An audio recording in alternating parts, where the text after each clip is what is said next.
32장은 모세의 노래입니다. 모세의 노래가 성경책에 몇 개 실려 있죠? 첫 번째 노래는 출애굽기 15장에 있죠. 홍해를 건넌 직후에 하나님께 감사드리는 승리의 노래를 드리고 있습니다. 그리고 시편 90편, 시편 90편이 또 하나님 모세가 쓴 노래이죠. 그리고 신명기 32장 이 노래, 이렇게 세 곡의 모세의 노래가 남아 있습니다. 출애굽기 15장의 노래는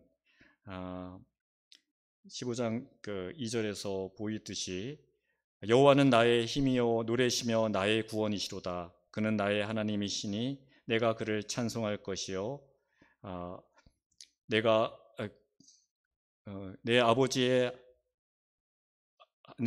하나님이시니 내가 그를 높이리로다 하는 그야말로 찬양의 노래입니다. 그리고 시편 90편의 노래는 그 마지막 17절에 보이듯이 주 우리 하나님의 은총을 우리에게 내리게 하사 우리의 손이 행한 일을 우리에게 경고하게 하소서, 우리의 손이 행한 일을 경고하게 하소서 한 것 같이 기도의 시라고 할 수 있습니다. 그리고 오늘 이 신명기 32장의 노래는 교육용 노래죠. 그러니까 잊지 말고 기억해야 할 것을 노래에 담아서 이스라엘 백성들이 부르도록, 그래서 하나님이 하신 일들을 기억하고 그것을 증거할 수 있도록 한 노래입니다. 바로 앞에 31장에서 율법 낭독 명령을 하죠. 언제 율법 전체를 온 백성을 모아놓고 낭독하라고 하고 있습니까? 매 7년, 그러니까 면제년 초막절에 온 백성에게 율법 전체를 읽어서 들려주라고 하고 있습니다. 그리고 하나님께서 모세에게 31장 17절을 보면 너는 이제 내 조상들과 함께 누우려니와 이 백성은 약속한 땅으로 들어갈 것이다. 그런데 그곳에서 음란하게 그 땅의 이방신들, 가나안 족속들이 섬기던 그 이방신을 따르며 일어날 것이요 나를 버리고 내가 그들과 맺은 언약을 어길 것이다 라고 하시면서 이 19절에 이제 이 노래를 써서 이스라엘 자손들에게 가르쳐서 그 입으로 부르게 하라. 이 노래로 나를 위하여 이스라엘 자손들에게 증거가 되게 하라라고 말씀하십니다.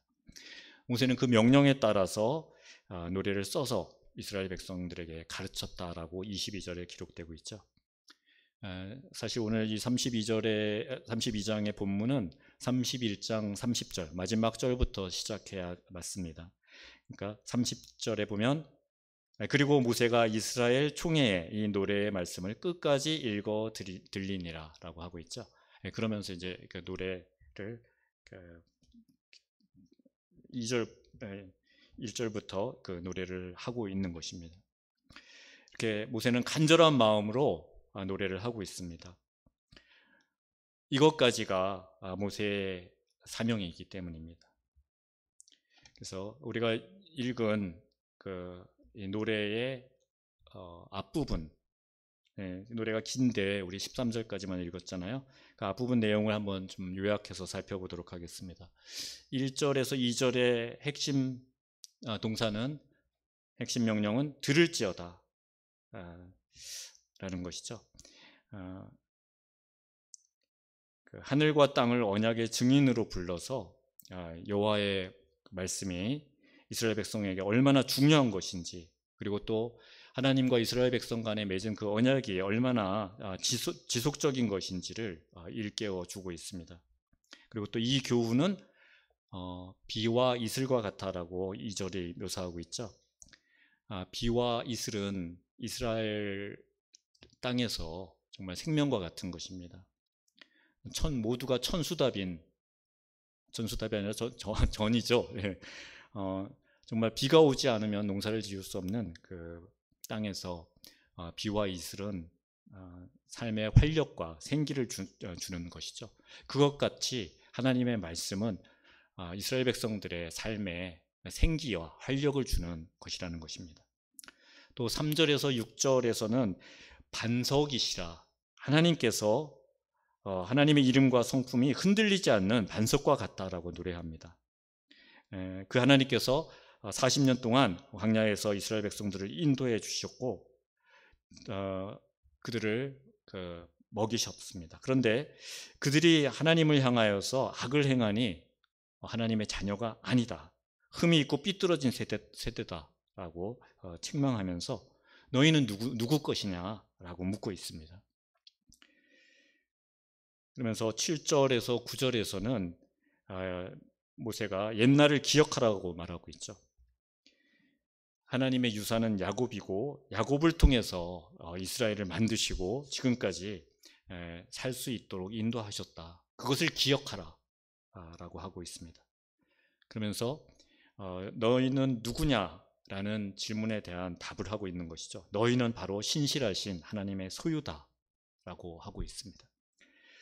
10절에서 12절은 하나님께서 황무지와 짐승이 부르짖는 광야, 그 위험한 곳에서 이스라엘 백성들을 만나시고 이스라엘 백성들을 눈동자처럼 보호하셨고, 또 독수리가 새끼들을 훈련시키기 위해서 절벽에서 밀쳐서 떨어뜨리죠. 그럼 파닥거리지만 날지 못하면 날아가서 그 날개로 받아서 없는 것처럼 그렇게 지켜주신다라고 노래하고 있습니다. 오직 한 분 참신이신 하나님 외에 이스라엘 백성들이 의지할 자가 누구냐, 이렇게 말하고 있습니다. 그래서 하나님께서 지키고 보호하심을 기억하라라고 이야기하고 있는 것입니다. 또 그 마지막 13절 14절에서는 마침내 하나님께서는 이스라엘의 그 대적들, 강한 적들을 물리치시고 그들이 살던 그 산지에 이스라엘 백성들이 그것을 차지하고 살 수 있게 해주셨다. 또 밭의 소산과 땀 흘려서 가꾸지 않은 것까지도 먹게 하셨다라고 노래하고 있습니다. 이 13절 14절에서 이 13절에서 보면 그 4절에서 하나님에 대해서 썼던 단어인데 다시 이 13절에 두 번 해갖고 합이 3번 나오는 단어가 있습니다. 무엇일까요? 네, 그렇죠. 오늘 찬양했듯이 반석입니다. 이 반석의 히브리어 단어는 추루라고 합니다. 추루. 네. 그는 반석이시니라고 4절에서 말했죠. 그리고 13절에서 반석에서 꿀을, 또 굳은 반석에서 기름을 빨게 하시며라고 말씀하셨습니다. 자, 또 아삽도 그 시편 81편에서 또 내가 기름진 밀을 너희에게 먹이며 반석에서 나오는 꿀로 너를 만족하게 하리라고 하셨는데, 이게 무슨 말일까요? 반석에서 꿀이 나온다. 반석에서 꿀이 나온다 그러면 석청, 이게 지금 바위에 벌들이 이렇게 벌집을 지어놓고 거기에 꿀을 모아놨잖아요. 이것을 이야기하는 것일까요? 네. 뭐 이스라엘이나 우리나라 땅이나 사실 이 석청을 발견한다는 건 쉽지 않습니다. 네, 그러니까 이건 아주 사람 눈길이 닿지 않는 높은 바위, 절벽 같은 데서나 찾을 수 있는 것이죠. 아주 귀한 것입니다. 근데 이것을 이스라엘 백성들이 일상에서 먹을 수 있게 해줄 수 있다는 말씀은 아니겠죠. 일상 속에서 쉽게 취할 수 있는 꿀은 바로 이겁니다. 대추야자 열매인데요. 왼쪽에 대추야자 종려나무에 달려있는, 저렇게 한 나무에 아주 풍성하게 달려있죠. 저게 익어서 떨어지면 반석 위에서 뜨거운 햇볕에 마릅니다. 쪼글쪼글 말르는데 저거 하나를 입에 넣어보면 정말 꿀처럼 답니다. 반석에서 나오는 꿀은 바로 이것을 의미하는 것이죠. 대추야자 열매. 이걸 이제 보통 꿀이라고 이야기하고 있습니다. 어디나 가나안 땅에 가면 갈릴리 산지나 또 요단강 주변, 또 세페라 평지 어디서나 흔하게 볼 수 있는 것입니다. 또 반석에서 기름을 빨게 한다라는 것은 이 사진을 보면 이해하기가 쉬울 것 같습니다. 왼쪽 위쪽에 있는 것은 올리브유를 짜내기 위한 연자 맷돌입니다. 큰 바위를 깎아서 만드는 것이죠. 그리고 오른쪽에는 그 안식일에 사용하는 건데, 그 바위에 이렇게 홈을 파고 돌을 이렇게 사람이 굴려서 올리브 기름을 짤 수 있게 하는 도구입니다. 그러니까 그 기름을 빨게 한다는 것은 바로 이런 연자맷돌이나 바위 위에 파여진 홈, 여기서 기름을 취할 수 있다라는 것을 의미하는 것이죠. 또 한편 이 반석, 하나님은 반석이다라고 하는데, 이 반석은 그 바위나 절벽이라는 의미도 가지고 있습니다. 또 그 산이라는 뜻도 가지고 있습니다.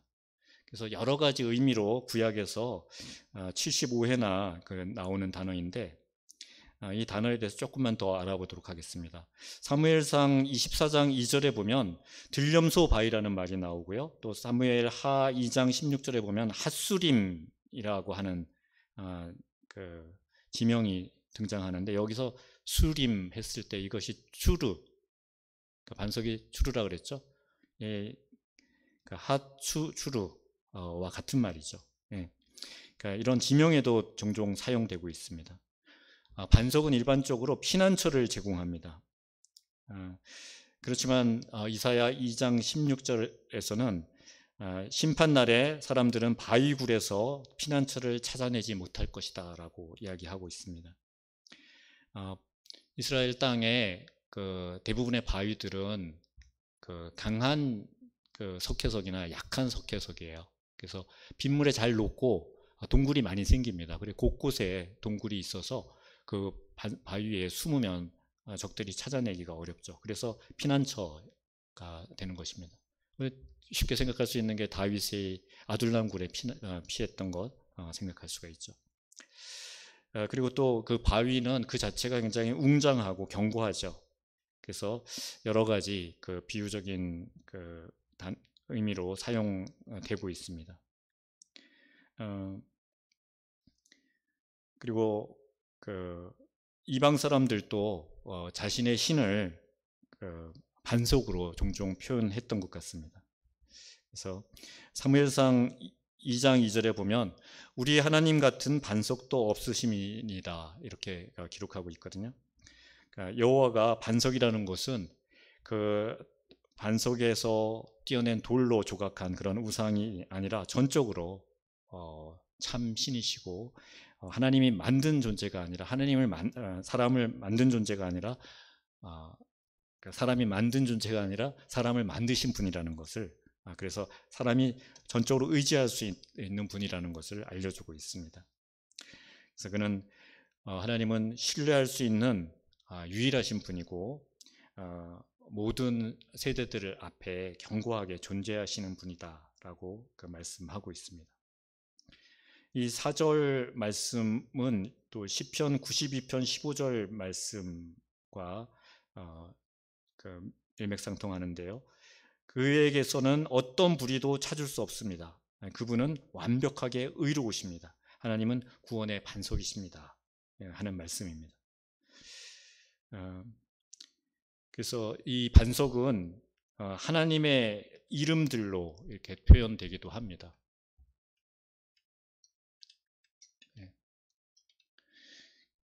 민수기 3장 35절에 보면 수리엘이란 말이 있는데, 우리 이 뜻을 한번 읽어볼까요? 시작.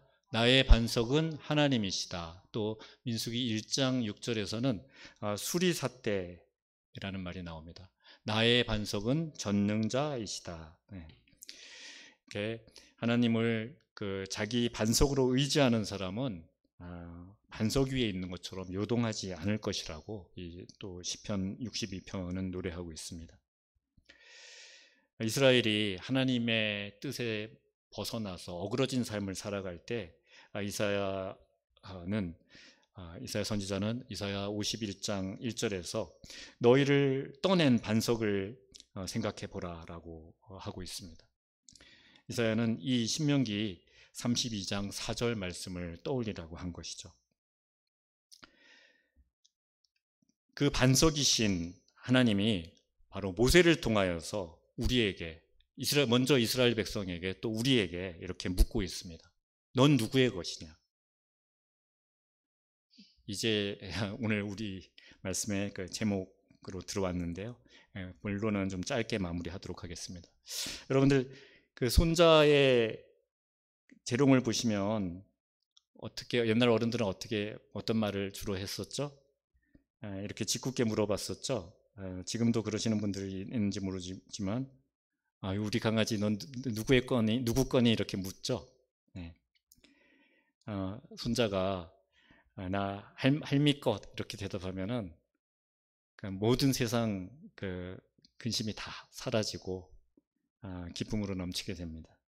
하나님께서도 아마 이러지 않으실까 싶습니다. 하나님께서 우리에게 묻습니다. 제 손이 너 누구의 것이냐? 여러분 각자에게 하나님께서 넌 누구의 것이냐라고 물어보실 때 여러분들 모두가 그 아버지의 마음을 헤아려 보실 수 있기를 바랍니다. 이 추한 자, 교회에 종되어서 허덕거리던 자, 그 종살이에서 우리를 구하여 주신 하나님, 그분은 완악한 바로와 온 이집트가 하나님을 여호와, 즉 창조주이시고 참신이심을 명백하게 알게 하셨습니다. 10가지 재앙을 통해서 하나님의 살아계심을 드러내 보여주셨습니다. 그리고 애굽에서 섬기고 있는 그 수많은 신들이 다 거짓 신들이라는 것을 분명히 알게 해주셨습니다. 그리고 이스라엘에게 금은 보화, 장신구들을 빼어주며 제발 우리에게서 떠나달라고 이집트 백성들이 이스라엘 백성들에게 굴복하게 하셨습니다. 그런데 홍해를 건너서 모세가 기쁨으로 노래를 부르며 하나님을 찬양한 지 얼마 안 되어서 이스라엘은 불평하기 시작했고, 그래도 애굽에서는 종살이 하면서 고기라도 먹을 수 있었다. 그런 어이없는 모습을 보이기 시작했습니다. 마치 우리는 그런 삶을 살아가고 있는 것이 아닌지요.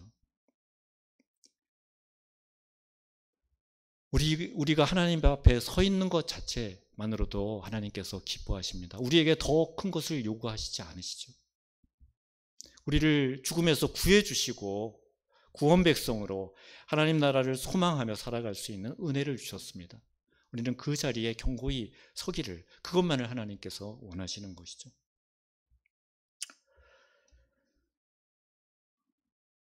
이렇게 우리가 앞에서 모세의 마지막 노래 앞부분을 간략히 살펴보았는데요. 마지막 노래를 부르는 모세는 정작 가나안 땅에 들어가지 못했습니다. 그렇다면 모세는 복받지 못한 인생입니까? 실패한 인생입니까? 그렇지 않죠. 성경은 모세를 가장 위대한 선지자, 지도자로, 이스라엘 백성의 지도자로 평가하고 있습니다. 또한 구약에서 예수 그리스도를 예표하는 인물로 설명하고 있습니다. 모세의 인생이 복된 것은 그가 하나님 앞에 쓰임받았기 때문이죠. 광야에서 모세가 반석을 쳤을 때 그 무리바 반석에서 물이 솟구쳐 올라와서 백성들의 갈증을 풀어주었습니다. 바울은 이 반석을 예수님이라고 말했습니다. 우리 고린도전서 10장 4절 띄워져 있는 말씀 함께 같이 읽어보겠습니다. 시작. 다 같은 신령한 음료를 마셨으니 이는 그들을 따르는 신령한 반석으로부터 마셨음에 그 반석은 곧 그리스도시라. 아멘. 우리도 하나님의 것입니다. 그분의 뜻과 그 나라를 위해 쓰임받기 위해서 하나님께서 특별히 택한 하나님의 자녀들입니다. 내가 아무리 초라하고 보잘것 없어도, 아무 능력이 없고 아무리 구질구질한 그런 삶 가운데 있다라고 하더라도 내가 있는 것 자체가 아버지 하나님께 기쁨이 되는 것입니다. 거기에 더해서 난 아버지의 것입니다 하며 두렵지만 담대하게 자신을 내어드린다면 하나님은 더욱더 기뻐하실 것입니다. 우리는 신령한 반석이신 예수님으로부터 나오는 이 생수를 마셨습니다. 우리가 이 생수를 마시고 넘치는 생수를 또 흘려보내지는 못할지라도 우리는 바위에서 떼어낸 조그만 돌이 될 수는 있습니다.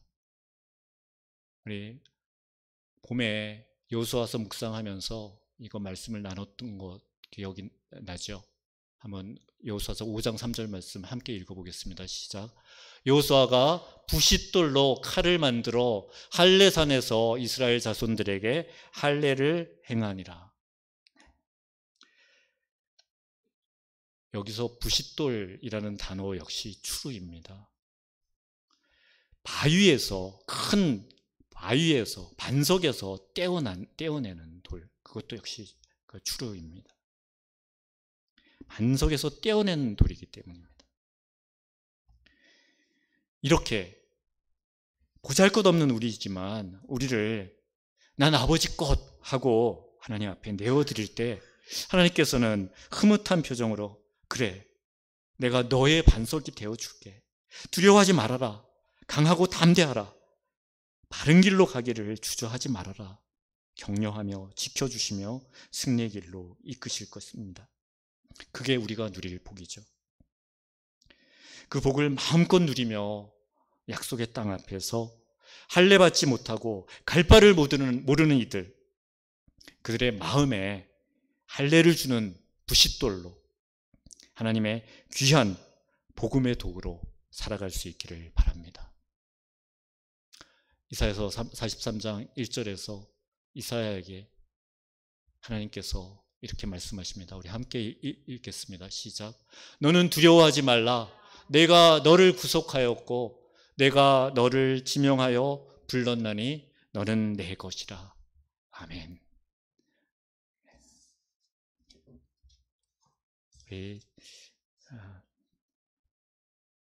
제가 설교를 마치기 전에 찬송을 한 곡 하려고 준비를 했는데 안 나오셨어요. 전도사님이. 잠깐 나와주시고요. 기도한 이후에 함께 나의 안에 거하라 그 찬송 올려드리도록 하겠습니다. 잠시 기도합니다. 하나님, 우리에게 오늘 또 말씀하십니다. 너는 두려워하지 말라. 내가 너를 구속하였고 내가 너를 지명하여 불렀나니 너는 내 것이라. 우리를 불러주신 하나님, 주님 앞에 나아갑니다. 내 이름으로 불려지는 모든 자, 곧 내가 내 영광을 위하여 창조한 자를 오게 하라. 그를 내가 지었고 그를 내가 만들었느니라 말씀하신 하나님 앞으로 온전히 마음을 돌이켜 나아갑니다. 우리가 어떤 어려움에, 어떤 위험에 놓여 있을지라도 내가 너와 함께 할 것이라. 그래서 강을 건널 때 물이 넘치더라도 그 물에 빠지지 않게 할 것이고, 불 가운데 지날 때 그 불 속에서도 타지 아니할 것이라. 불꽃도 너를 사르지 못하리라고 하신 그 아버지의 약속을 붙들고 하나님께서 맡겨주신 영혼들을 향해서 복음 들고 나아갈 수 있게 하여 주시옵소서. 정말 작지만 날카로운 부싯돌이 되어서 그들의 마음에 할례를 행할 수 있는 자들이 되게 하여 주시옵소서.